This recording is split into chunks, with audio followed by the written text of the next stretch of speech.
Kisah nyata ini diangkat dan difilmkan sesuai dengan cerita aslinya. Dan pada bagian-bagian tertentu telah diubah untuk tujuan dramatisasi dari kejadian sebenarnya.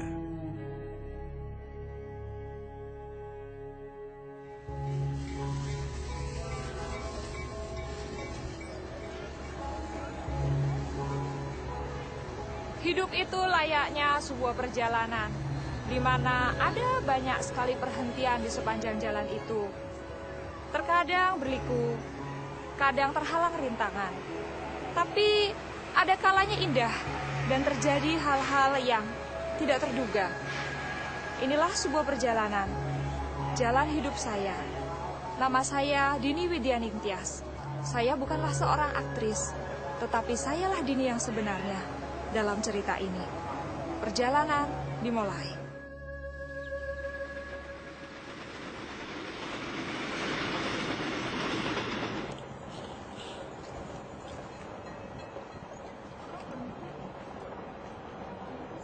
Saya dalam perjalanan bisnis naik kereta ekspres Jakarta-Jogja saat kereta tiba-tiba berhenti.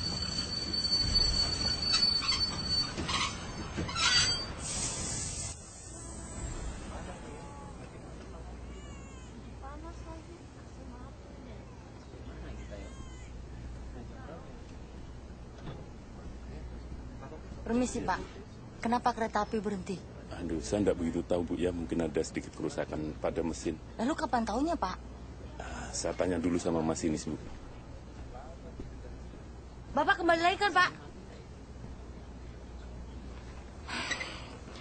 Kalian lihat kan, kita sepanjang hari bisa berhenti di sini. Saya juga jamin nih AC-nya pasti mati. Kita kehabisan udara. Duh, panas lagi. Mbak lagi lihat apa? Mereka tidak akan menurunkan kita di sini kan, Mbak? Bayangkan. Apa? Membayangkan apa? Saya dibesarkan di tempat ini. Oh, jadi Mbak tahu kita berada di mana sekarang ini? Gombong. Gombong? Aduh, saya dijemput adik saya di Jogja. Jam berapa ya sampai sana? Aduh, mana sih konduktor itu? Kok nggak balik, Pak?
Keluarga Tejo Kurniawan.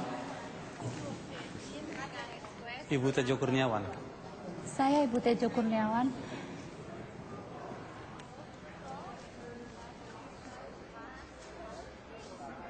Pak Tejo mengalami serangan jantung. serangan jantung. Bagaimana mungkin, Dok? Memang dalam laporan UGD yang disampaikan kepada kami tidak dapat memahami apa yang terjadi. Beberapa saat yang lalu, Bapak terlihat sehat-sehat saja. Kemudian sakit karena diare dan muntah-muntah. Beberapa jam setelah dibawa ke rumah sakit, Bapak alami serangan jantung, lalu meninggal. Bapak meninggal begitu saja. Bahwa saya merasa disambar petir. Apa yang kami bisa sudah kami lakukan untuk menolong Pak Tejo. Namun Pak Tejo sudah tiada. Tak mungkin. Tak mungkin Mas Tejo meninggal. Tidak mungkin. Apa yang terjadi dengan saya? Kami turut berduka cita, Bu. Mohon maaf.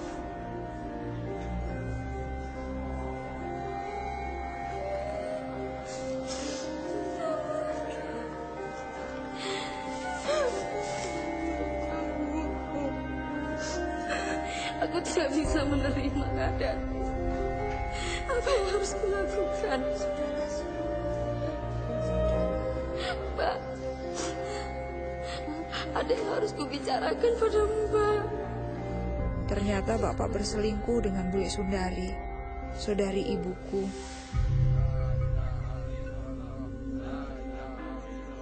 Dia sedang hamil 8 bulan saat Bapak meninggal.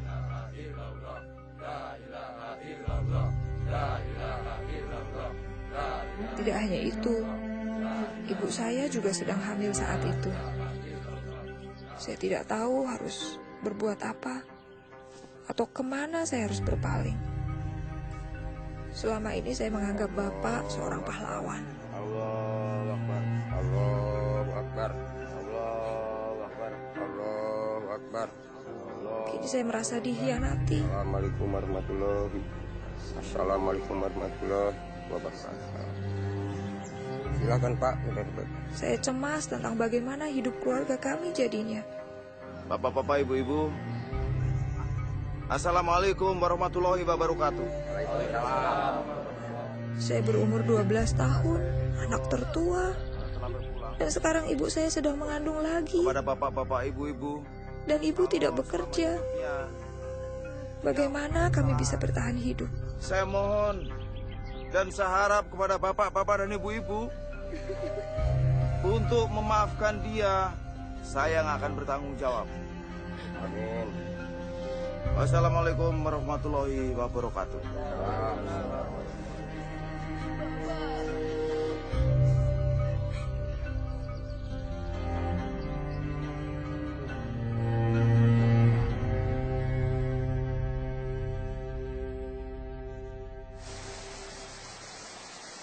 Saya pikir Bule Sundari lah yang paling menderita. Meskipun saat itu saya tidak berpikir begitu. Karena perselingkuhannya dengan bapak saya, kehamilannya adalah aib. Karena itu dia pergi meninggalkan Gombong dan tidak tahu pergi kemana. Meski begitu, aku sudah menasihati Wulandari. Terus gimana, Mbak Yu? Sebenarnya aku katakan bahwa aborsi akan menjadi salah satu jalan untuk mengatasi semua permasalahannya. Kita kan harus berpikir secara realistis, toh? Udah dengar belum, Mbak Yu? Apa? Mas Tejo itu loh, punya garwo simpenan. Istri simpenan? Iya. Yang di Kota Kembang, penjahit itu loh. Dari mana sampean tahu? Atin Sanjaya, sepupunya yang kemarin datang ke sini. Sepupu yang mana, Mbak Yang Yu?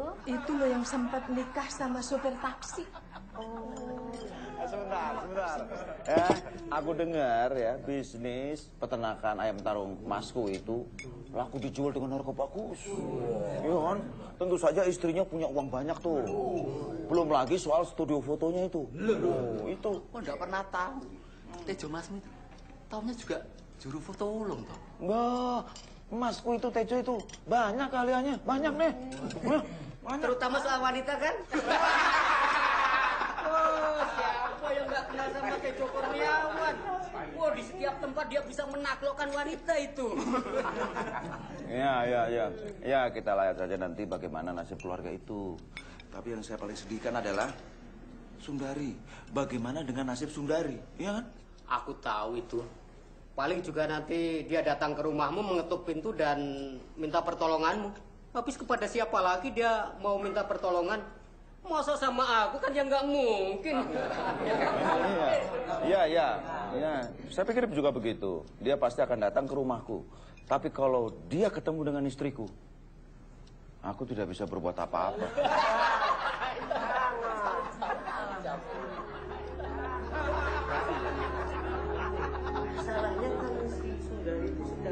Orang-orang yang kami harapkan untuk menolong malah mengatakan hal-hal yang menyakitkan hati. Saya nggak tahu waktu itu harus berbuat apa. Saya pikir hanya Tuhan yang bisa menolong kami. Kamu kan masih kecil, Mbak, waktu itu. Ya, saya tidak pernah ke lapangan itu lagi. Sampai akhirnya uang pensiun Bapak cair, kami pindah ke Semarang. Ibu buka toko kecil di rumah baru kami untuk memenuhi kebutuhan hidup. Namun itu benar-benar sebuah perjuangan. Sampai akhirnya ibu memutuskan menyerahkan 2 adik perempuan dan 1 adik laki-lakiku diadopsi oleh orang lain. Saya juga dengar keadaan Bule Sundari bertambah buruk. Setelah anak laki-lakinya lahir, ia pindah ke Sukoharjo dan tinggal dengan nenekku. 2 tahun berlalu, itu tahun-tahun yang sulit untuk dilalui.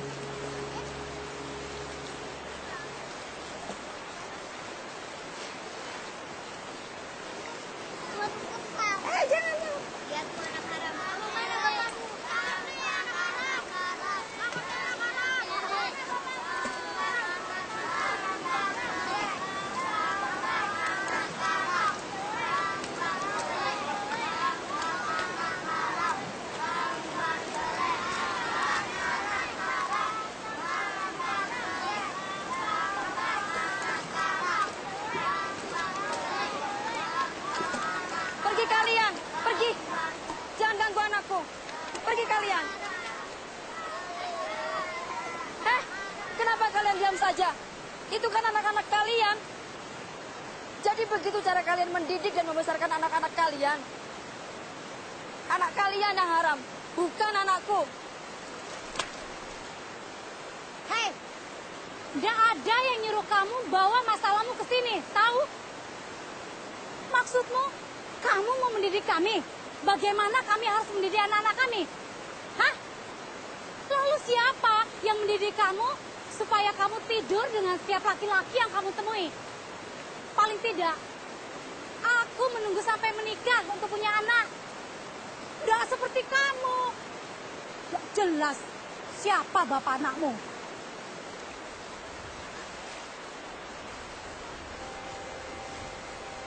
Siapa bapak anakmu?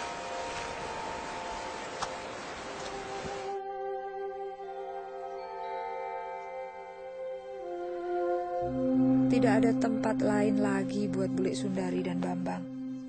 Mereka meninggalkan Sukoharjo dan datang ke Semarang. Bertentangan dengan keinginan saya, ibu ternyata mendengarkan permohonan Bule Sundari dan memutuskan untuk menerima mereka. Bagi saya waktu itu, masalah sudah cukup banyak.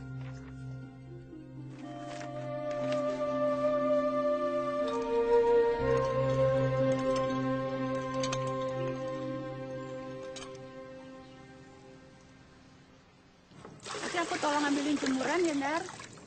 Pergi sana. Ngapain di sini? Pulang pergi. Kamu tahu enggak? Tuh benci sama kamu.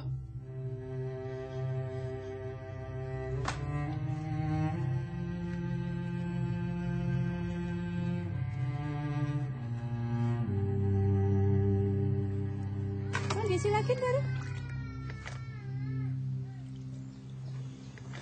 Sudahlah, masa khawatir. Kan ada Dini yang jaga.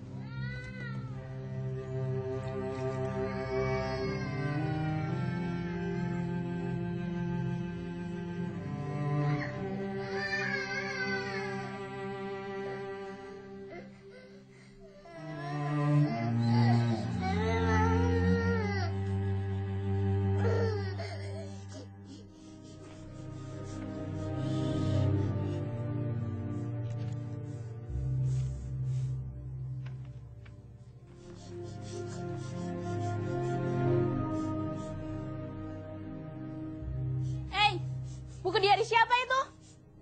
Ih, apa hak bule baca buku diari orang? Bos ini nggak? Bos ini.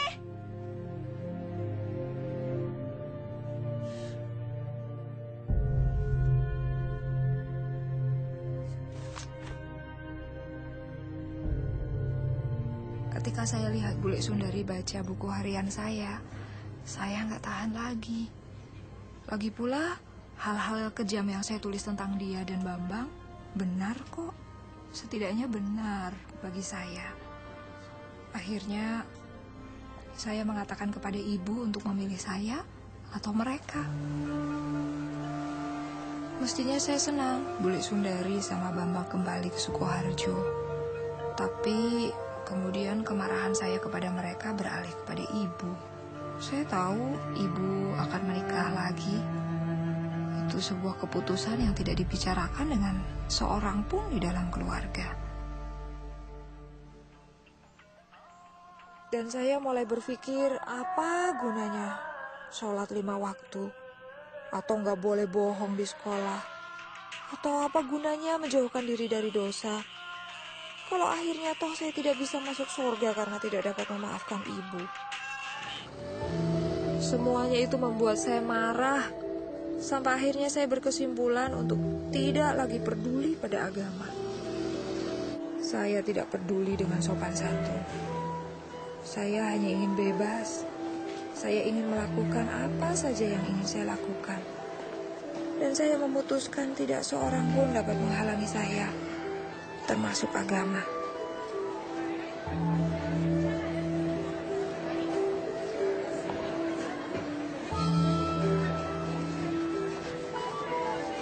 Saya mulai melanggar setiap peraturan yang ada. Waktu itu saya kelas 1 SMA. Saya melakukan apa saja yang saya mau. Tapi kemudian saya melihat hal-hal yang mengejutkan. Saya melihat seorang teman saya merangkak begitu rupa di atas lantai. Dia alami pendarahan karena keguguran. Atau teman saya lainnya yang dipenjara karena ia tertangkap basah mencuri. Dan saya mulai bertanya pada diri saya sendiri, apa kehidupan seperti ini yang saya inginkan? Hidup yang diatur oleh agama tidak membuat saya bahagia. Tapi hidup bebas tanpa aturan agama juga bukan hidup yang saya inginkan.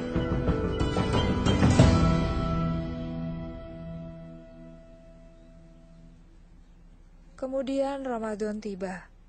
Dan saya mendapati diri saya kembali kepada iman saya. Setelah sekolah, saya mulai menghabiskan waktu dengan membaca buku-buku agama dan mengaji. Saya mulai membaca Al-Quran dengan tulus dan merasakan keinginan yang besar untuk lebih dekat dengan Allah. Saya benar-benar ingin mendapatkan kedamaian.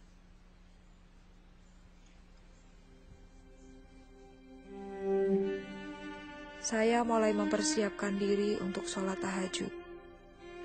Saya ingin menanyakan banyak hal kepada Tuhan. Dan saya punya keyakinan yang kuat bahwa apapun yang saya minta malam itu, Tuhan akan mendengarkan saya dan memberikan jawabannya. Allahu Akbar.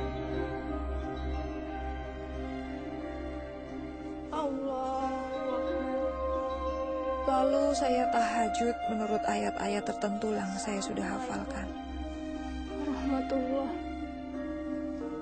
Assalamualaikum warahmatullah. Saya benar-benar hancur hati dan menangis kepada Tuhan. Ya Allah, dari hati saya yang paling dalam, Saya ingin menyenangkan Kau lebih dari apapun. Tunjukkanlah saya jalan, maka saya akan mengikuti Engkau manapun Kau pimpin. Tapi jika Engkau tidak menunjukkan jalan mana yang harus saya tempuh malam ini juga, jangan salahkan saya. Jangan salahkan saya, karena saya memilih jalan saya sendiri. Namun, jika Engkau menunjukkan siapa dirimu dan apa yang Kau inginkan dari diri saya, maka saya akan mengikutimu kemanapun Kau membawa saya.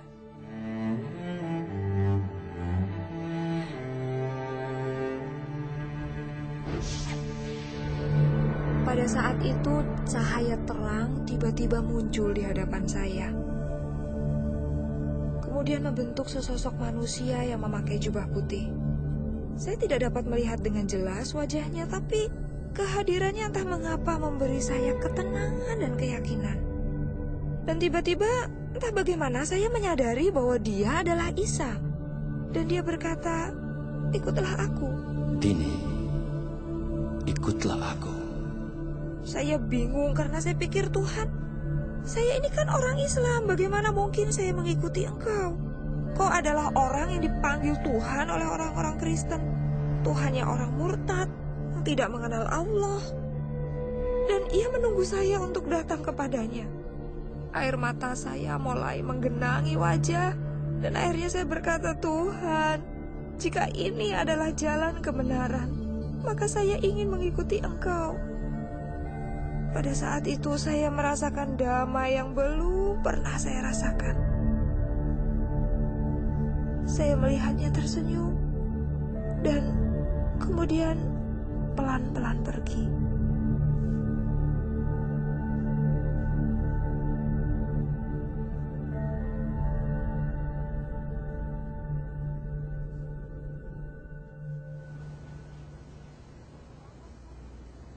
Saya harap saya nggak menyinggung perasaan Mbak.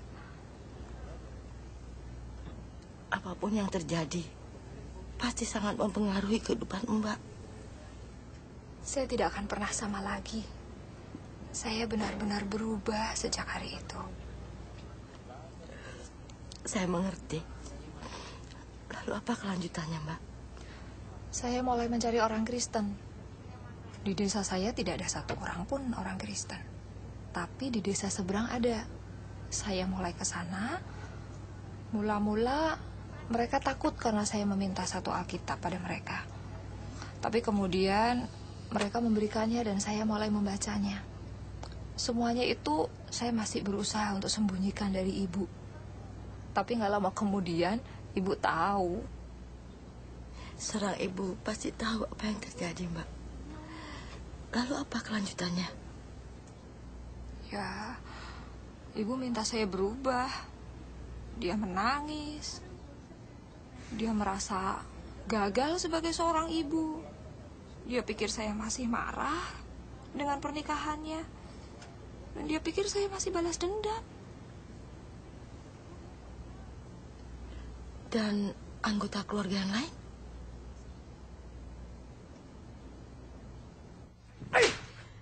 Terkutuk kamu! Kamu sudah bukan anggota keluarga ini lagi! Arif, jangan terlalu kasar. Dia masih perlu waktu untuk memikirkan kembali. Tapi dia sudah diberikan cukup banyak waktu untuk memikirkan ini kembali. Cukup! Cukup! Aku telah berjanji kepada Tuhan. Jikalau Ia telah menunjukkan jalan itu kepadaku, aku akan menurutinya. Aku tidak bermaksud untuk melukai siapapun di ruangan ini. Tapi aku telah membuat keputusan. Duh, Dini, ibu dan ayahmu juga sudah membuat keputusan. Sebagai orang Islam yang sekaligus orang Jawa, mempunyai tanggung jawab dan kewajiban yang sangat berat, yaitu membesarkan dan mendidik anak-anaknya. Kewajiban anak-anak adalah menghormati, tunduk, dan taat kepada orang tuanya. Jika kamu masih tetap saja senantiasa memilih jalan hidupmu sendiri dalam soal agama, maka kamu juga harus bertanggung jawab untuk hidupmu sendiri. Kamu tahu apa artinya itu? Kamu harus mencari uang sendiri untuk segala sesuatu.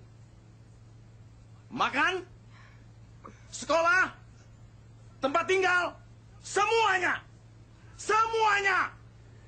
Duh, Dini, maksud pamanmu itu berarti kamu sudah tidak lagi mempunyai hak untuk meminta segala sesuatu pada orang tuamu. Mengerti? Nah, sekarang ambil barang-barangmu dan pergi.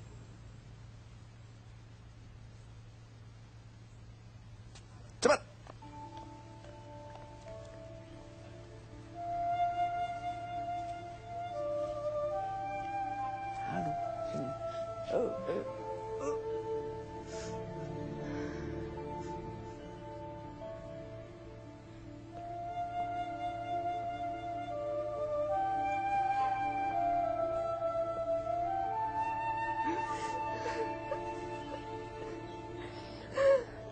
Saya tidak tahu dari mana kekuatan itu datang. Tapi saya pergi dari rumah dan pindah ke kota lain, yaitu Solo.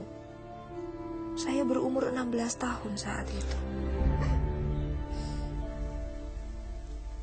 Saya kontrak sebuah kamar di sebuah rumah kos dan melanjutkan pendidikan untuk menjadi pekerja sosial. Saya sudah menyelesaikan tahun pertama di kota Semarang. Orang di bagian administrasi sekolah di Solo menerima saya sebagai siswa pindahan tanpa banyak pertanyaan. Usai sekolah, saya bekerja setengah hari dan berhasil bertahan hidup. Saya berpikir, jika sesuatu berjalan tidak sesuai dengan rencana, saya bisa datang ke rumah nenek dan minta bantuan. Saya tinggal di Solo selama 3 tahun. Saya cukup sering datang ke rumah hanya untuk berkunjung saja. Kemudian setelah saya lulus dari sekolah, saya dapat pekerjaan di Semarang. Kemudian saya kembali. Pertama-tama sih memang sulit, tapi akhirnya segala sesuatunya jadi normal. Lega rasanya. Akhirnya berakhir juga ya, Mbak. Mereka pasti berjuang untuk bisa memaafkan. Sebenarnya orang yang paling berjuang untuk memaafkan itu saya, Mbak. Bukankah orang-orang Kristen harus bisa saling memaafkan? Iya, benar. Hanya kadang-kadang jaraknya sangat jauh. Yaitu dari sini sampai ke sini.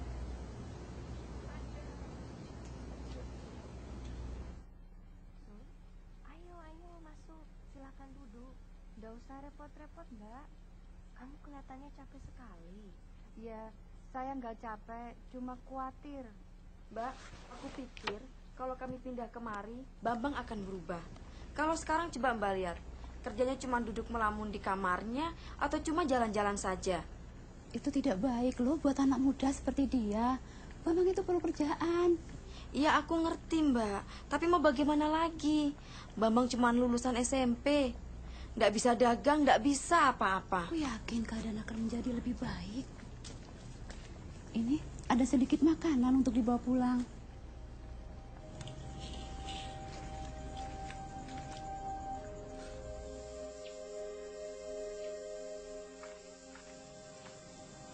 Assalamualaikum.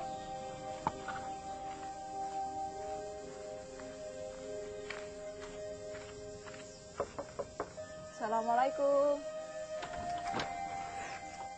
Waalaikumsalam. Hai, aku Dini. Mbak Dini? Iya, aku Dini. Ibumu ada di rumah? Ada.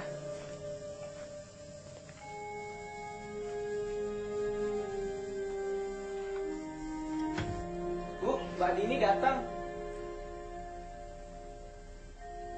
Dini,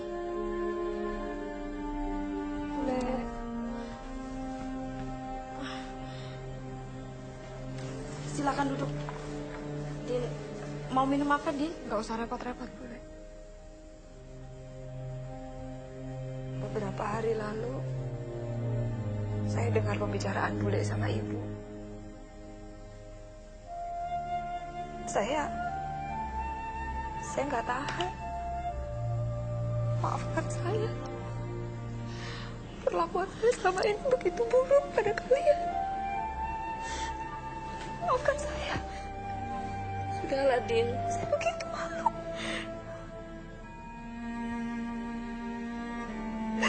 Aku mohon maafkan aku. Atas semua hal yang buruk yang pernah aku lakukan pada kalian. Aku mohon maafkan aku. Aku menyesal. Sudahlah, Din. Bunda sudah memaafkan.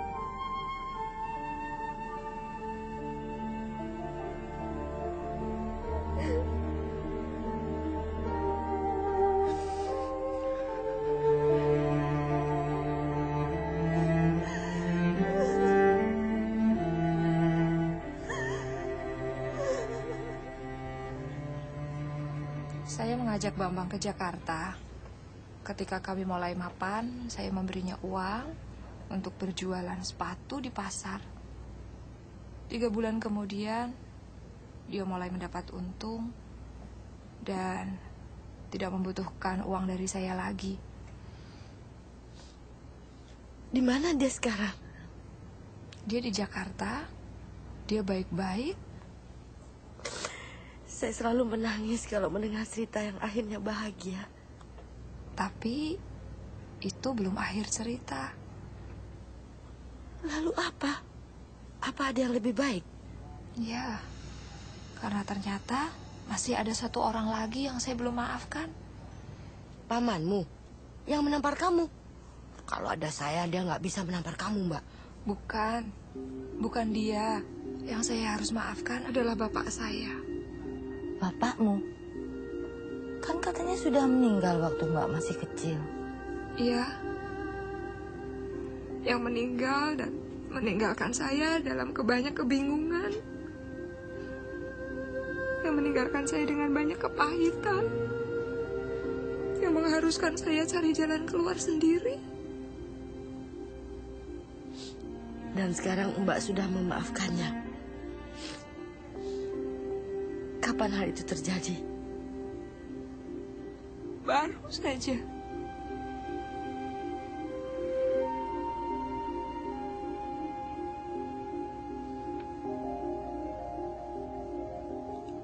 Mbak lihat kuburan di seberang jalan sana?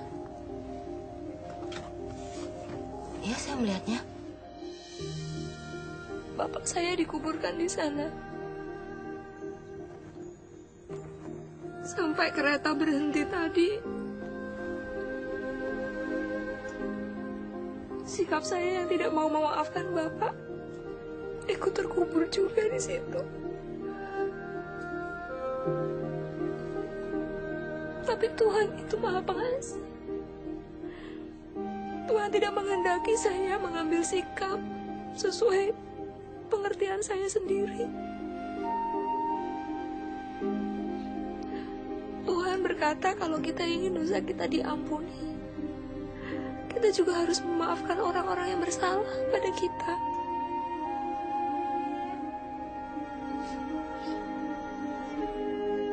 Saat saya bercerita ini, saya ingat betapa sebenarnya saya sangat mencintai bapak saya.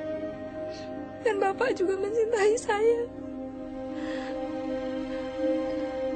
Kami punya masa-masa yang indah, masa-masa yang manis untuk diingat.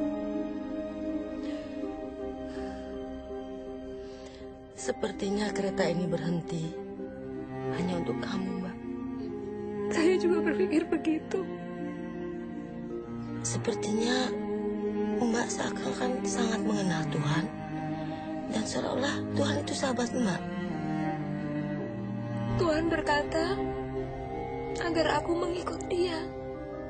Saya nggak selalu tahu kemana Tuhan membawa saya. Tapi saya tahu satu hal. Dia bisa dipercaya untuk membawa saya kemanapun saya harus pergi.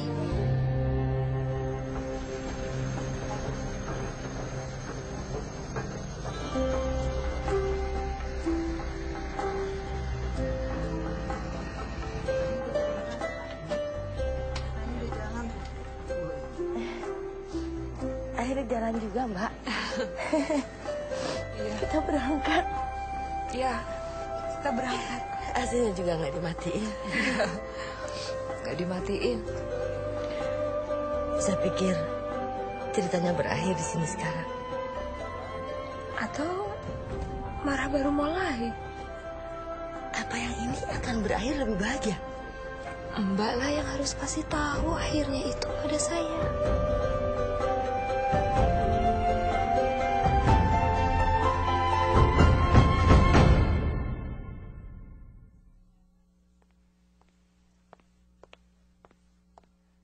Ketika orang yang kita hormati mengecewakan kita, kita merasa kecewa. Dan kepercayaan kita padanya menjadi buyar. Karena orang yang kita kagumi ternyata tidak seperti yang kita bayangkan. Yang lebih buruk lagi, kita memendam kepahitan. Semakin penting orang itu dalam kehidupan kita, semakin besar jadinya kekecewaan itu. Dini yang kala itu masih muda, merasionalisasikan bahwa ia punya hak untuk marah dan menjadi pahit.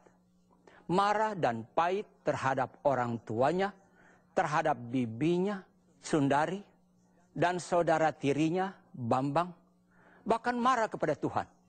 Kemudian Dini mengalami perubahan yang luar biasa.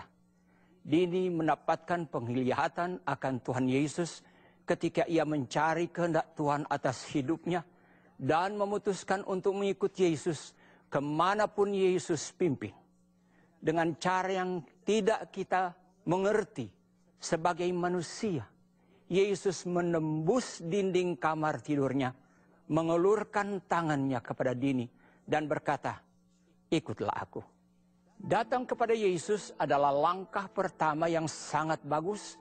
Tetapi seperti kehidupan nyata yang Dini ceritakan kepada kita, kehidupan kita di bumi adalah perjalanan yang berliku-liku dan penuh dengan belokan, pemberhentian di luar jadwal, dan banyak pelajaran di sepanjang jalan. Namun kita percaya kepada Tuhan Yesus.